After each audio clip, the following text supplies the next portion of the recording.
جد الحسن والحسین وعلى آلہ وأصحابہ أجمعین اما بعد اعوذ باللہ من الشیطان الرجیم بسم اللہ الرحمن الرحیم قد جاءکم من اللہ نور صدق اللہ العظیم وصدق رسولہ النبی الامین الکریم ونحن علی ذلک لمن الشاہدین والشاکرین والحمد للہ رب العالمین۔ برادران اسلام، خطبہ مسنونہ کے بعد آپ حضرات کے سامنے میں نے قرآن مجید فرقان حمید کی جس آیت مبینات کو بیان کرنے کا شرف حاصل کیا، آیت مقدسہ پر روشنی ڈالنے سے قبل ضروری نہیں بلکہ انصر یہ سمجھتا ہوں کہ بھیک دینے والے داتا، گنبد خضرا میں آرام فرمانے والے آقا اور مولا جناب احمد مصطفیٰ محمد مصطفیٰ صلی اللہ علیہ وآلہ وسلم کے بارگاہ بےکس پناہ میں ہما عقیدت و محبت کے ساتھ والہانہ انداز کے اندر جھوم کر درود شریف کا نذرانہ اور ہدیہ پیش کریں تو پڑھے بآواز بلند اللہم صلی علی سیدنا محمد وعلی آل سیدنا ومولانا محمد وبارک وسلم علیہ الصلاۃ والسلام علیک یا رسول اللہ الصلاۃ والسلام علیک یا حبیب اللہ۔ برادران اسلام، رب تعالیٰ اپنے کلام میں ارشاد فرماتا ہے کیا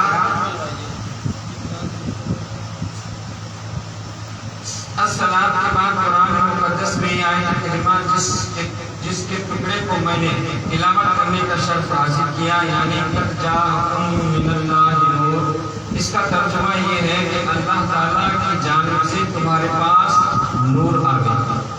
یہ آیت مبینات آقا پاک تاجدار مدینہ نور مجسم جناب محمد رسول اللہ صلی اللہ علیہ وسلم کی شان کو بیان کر رہی ہے۔ اللہ کہہ رہا ہے کہ میں نے میری جانب سے تمہارے بیچ میں نور بھیج دیا۔ یہاں نور کس کو کہا گیا ہے؟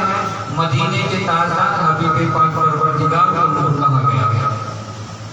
اور آپ نور اعلیٰ نور سے، اللہ نے اپنے نور اعلیٰ نور سے نور جدا کر کے نور محمدی کو پیدا فرمایا۔ یہ بات ہم سبھی جانتے ہیں۔ اور نور وہ ہے جو خود روشن و چمکدار ہو اور دوسروں کو روشن و چمکدار بنائے۔ دیکھیے آفتاب نور ہے جو روشن و کائنات ہے، اور جس پر وہ اپنا عکس ڈالتا ہے اسے بھی روشن و کائنات بنا دیتا ہے، مگر وہ صرف ظاہر کو چمکاتا ہے۔ اور ہمارے آقا کو بولا پیارے مصطفیٰ صلی اللہ علیہ وسلم ایسے نور ہیں جو ظاہر و باطن دونوں کو چمکاتا ہے۔